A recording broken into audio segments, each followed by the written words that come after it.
Inspired by music and the piano since she was 7 years old, our next speaker, Abrah Meyer, is no stranger to orchestrating her own future and that of her fellow FFA members when it comes to agriculture. Originally from Reedland, Iowa, Abrah was elected to the 2015-2016 National FFA Officer Team as Central Region Vice President at the 88th National FFA Convention and Expo this past October. She is currently a sophomore at Iowa State University, majoring in agriculture business. Please join me in welcoming your 2015-2016 National FFA Central Region Vice President, Abrah Meyer.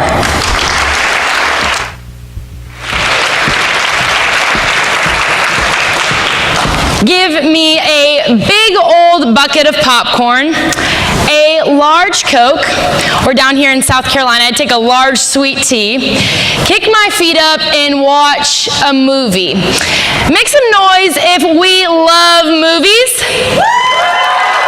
Yes. Now, action movie lovers out there, let's hear it. We got a few. Comedy, make some noise.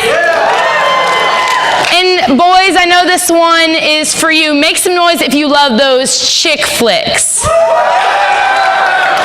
Well, growing up in my house, I loved watching movies, and one of my favorite was Wizard of Oz. I was on that level of I would imitate the little munchkins, and I'd be like, follow the yellow brick road, follow the yellow brick road. And I even had my very own pair of ruby red slippers, and I'd stand in my living room and close my eyes and tap my heels together and say, there's no place like home. There's no place like home. There's no place like home. And then my mom would look at me what in the world is that girl doing? She's standing right in the living room. But in those moments, I think back, maybe there is no place like home because home really isn't a place at all. Home is more than the physical structure we live in. Home is those people who we love and surround ourselves with. Home is those memories we make both through the triumphs and the trials. Home is a firm foundation that we build our lives upon. Home is where the heart is. We must build our home, help others to build their home, and then ultimately protect that home. Now, as a kid, I was a sports lover at heart. Make some noise if we love sports out there. Yes, and one of my favorite sports of all time was baseball. My brother and I would grab our mitts, run home after school, and we would try out every day, making our catches and our throws as best as possible. But this summer day was a very special one because I was a new owner of my very first baseball bat. My dad had gotten home from work early, and I was about to put in some batting practice. Now, I don't know whoever thought it was a good idea to give a 9-year-old an aluminum object to swing around, but this day was about to be very, very big. So I strut out to the backyard. My dad is going to post up as the pitcher, and my brother as the catcher. I take my spot, plant my feet, and Dad starts throwing the pitches. And connection right off the bat, because I'm holding the bat, I am making home run after home run. And we're talking like cornfield home runs because we're in the middle of nowhere, Iowa. And this day couldn't get any better. And then Dad starts to warm up a little bit and throws a little faster. And all of a sudden, and it's like strike after strike after strike, and I'm thinking, shoot, there must be something wrong with this bat. I wind up one more time, and Dad throws the pitch, and okay, I've had it now. I gotta blow off some steam. I walk around a little bit. I'm ready to go. And this time, I plant my feet firmly in the ground, stare down my dad, and in some 9-year-old way, I'm like, you're going down, old man.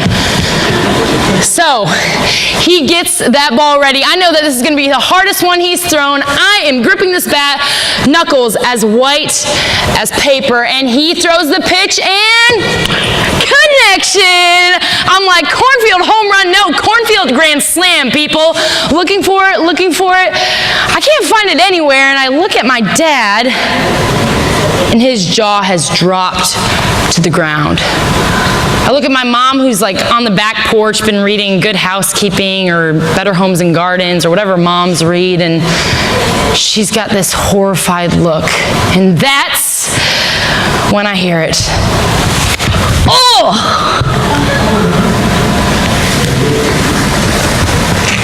You see, that connection that I had made was really not a home run or a grand slam at all. It was actually a foul tip that comes flying back, nailing my brother in the face, and sends him plummeting to the ground. And for the next 2 weeks, I would tell everybody at school that I gave my brother a black eye.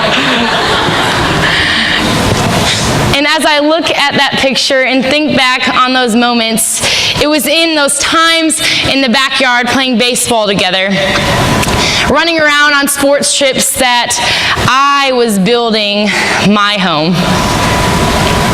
Whether it was that quality time with my parents or the memories I made with my brother, every single moment was adding that building block to my home. FFA members, we must build our homes. For some of us, it may be investing that couple extras of hours in the gym, putting up some shots, or maybe out on the field, or maybe in the wrestling room, or on the volleyball court. For some of us, it might be playing that fiddle like our gentleman before, or practicing an instrument till our fingers hurt, or singing till our voices are gone. Maybe some of us like to get our hands dirty in the fields, working in our garden, or out in the crop field, or maybe even working with our livestock. It's building our home by investing in those people, in those memories that will make for a lifetime of experiences. Now, some of us may be thinking, ooh, Abrah, it's not that easy for me. I don't have those people around me who love me back home like you do, and I don't really get involved in school like you do. But maybe for some of us, then that means to invest some more time around our ag teacher and those fellow FFA members who build us up and help us to build our home. Once we build our home, we must help others to build theirs. Now, road trips have been one of my favorite things as a kid and now into college. And let's make some noise if we also love going on road trips. Road trip, yeah. So back a couple years ago, I took a road trip down to the great destination of Juarez, Mexico. Now, for those of you who maybe don't know a ton about Juarez, let me cue you in a little bit. Population 1.3 million people, settled just south of El Paso, Texas, on the Mexican border. And at the time, it was the most dangerous city in the world.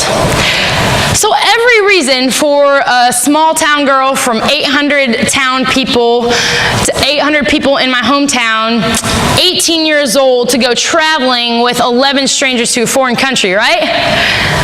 Wrong, but I was like, sign me up. And then my mom was like, stay at home. But I packed my bags up, loaded it into the car with these strangers, and was headed down for a mission trip. We arrive at the building site, and my mindset begins to change because now we are outside of a city with barren land all around, tattered barbed wire, and trash that lay all over the ground. The first day, we lay the cement brick for the foundation of this house that we are going to build, and I'm starting to think, shoot, I signed up for way more than I thought. It's the day after Christmas. I could be at home with my family right now, spending quality time with them, and I'm down here putting myself to work. And day after day, we're putting in work, and the week is starting to unfold much differently than I had expected. But as the week unfolded, I began to realize that it was unexpected in one of the best ways possible. You see, in all of the time of hammering the nail into the wood and laying that concrete and getting completely dirty from head to toe, some of the greatest memories of my life were made in that week. We brought soccer balls for the little kids and new soccer shoes that were the shiniest things you could ever see. And the kids were absolutely joyful as they got to put on shoes for the first time in their lives. Kick around an object that was brand new, even though it's something we simply live with every day. The little girl's eyes lit up bigger than this room as their nails were painted for the first time, and had seen something so magnificent that we just see as an everyday thing. I didn't have social media or any service down there, and it was a sacrifice to put my phone away, but at the same time captured some of the best pictures that will resonate so many memories that words can't even tell. All of this happening, it didn't happen until the last day that I realized just what was so unexpected. It was at the dedication ceremony of the house, and we stand around praying on the family as we're about to depart, and the wife says something that I will never forget. She said, "In front of us stands this beautiful house that you have built us. But this is not yet our home." She said, "What makes this our home is the memories we've experienced with all of you who have been here this week. It's the relationships that we'll share as we raise our little boys, and all the times that are spent growing together as a family." As I returned home, I realized that Juarez, Mexico would forever have a piece of my heart, because it was in that week that those people were helping me to build my home. You see, those 11 strangers had just become 11 of my best friends. That family helped me realize that there is much more joy to be found than in simple objects that we experience every day, but in relationships and memories that will last absolutely a lifetime. So what are you doing to help others build their home? People in your home, in your school, your communities, and your chapters need your help. For us in these Blue Jackets, it may simply be inviting over that classmate after school and showing them that we care. It could be simply waving at somebody in the hallway and telling them to have a great day with a smile. Or maybe it's just showing people what the FFA has to offer in building up a home. For parents and teachers in the room, maybe some of us need to ask our student or our child how their day is going beyond what's happening in the classroom. We must help others to build their home. And now some of us may be thinking, "Abrah, I have my own home built. I am good to go." But ponder this for a second. What good is our mansion that we've built up ourselves if it's surrounded amongst the slums of everyone else's? Our home is where the heart is. And once we help others to build that home, we must ultimately protect that home that we've built. Now take a trip with me back to Northeast Iowa, where I grew up, and beyond the baseball fields, it was a small town that I grew up in, which meant a pretty darn small school too.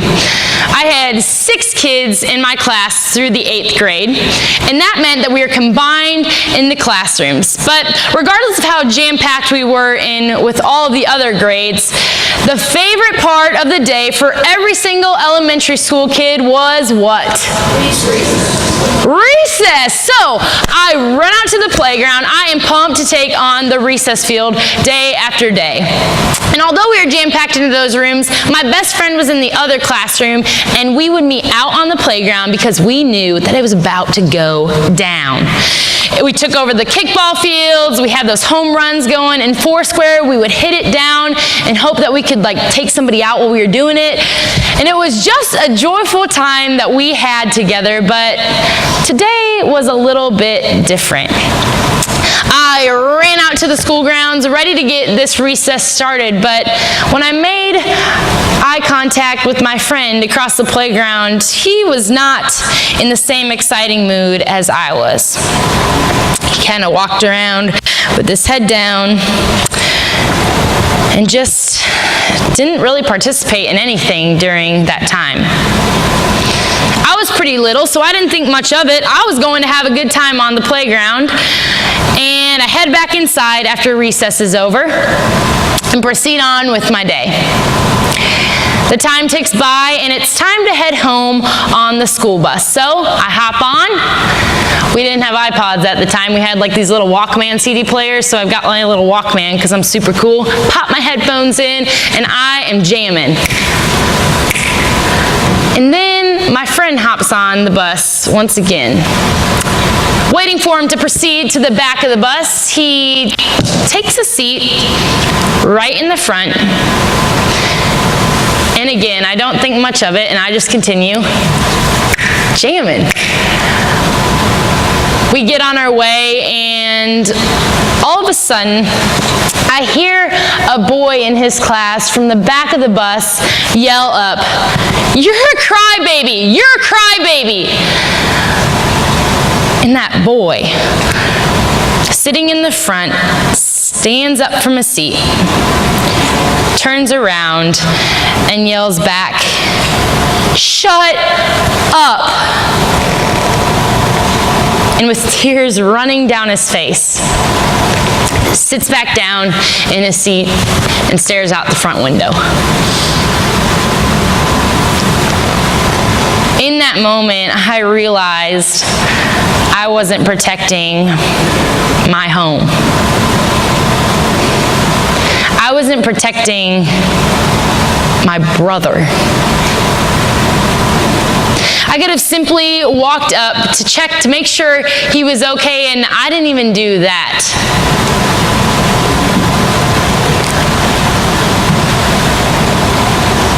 What are you doing to protect your home? When it comes to those things that we really stand firm in, what are we doing to show that they are our strong beliefs? I get that high school is an uncomfortable place, and the last thing that we want to do is step out of our comfort zone to stand up for what is right and maybe not so popular. But we must protect that home, because home is where the heart is. Now, as we think about protecting our home, what are we doing to show those loved ones that we care about them? When it comes to those memories that we love to make, what are we doing to invest time into them to make those memories? When it comes to our convictions, what are we doing to stand firm in them? If the four walls of our physical house were torn down, would we still have a place to call home? Home is more than the physical structure we live in. Home is the memories we make both through those triumphs and those trials. Home is the people who we love and surround ourselves with. Home is a firm foundation that will wither any storm that life throws our way. Home is where the heart is. We must build our home, help others to build their home, and ultimately protect that home. because wherever we are in life, South Carolina FFA, there is no place like home.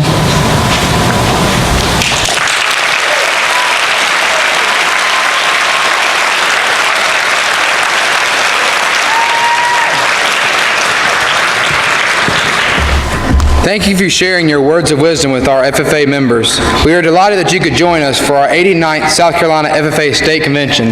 Please take this as a token of our appreciation.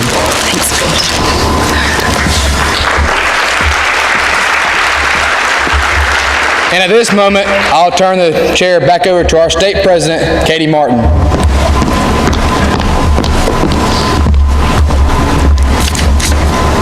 Before we adjourn this meeting, I would like to invite everyone to the Pickens County Career and Technology Center for a night of ice cream, games, music, and friendship. Please join everyone from the close of this session until 11 tonight. Madam Secretary, do you have a record of any further business which should now be transacted? Madam President, I have none. Does any member know of any new or unfinished business which should properly come before this meeting? We are about to adjourn this third general session of the 89th Annual South Carolina FFA Convention.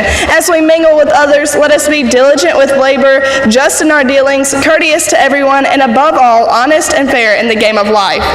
Please join me in a salute to our flag. I pledge allegiance of the United States of America to the republic for which it stands, one nation, liberty and justice for all. I now declare this session adjourned.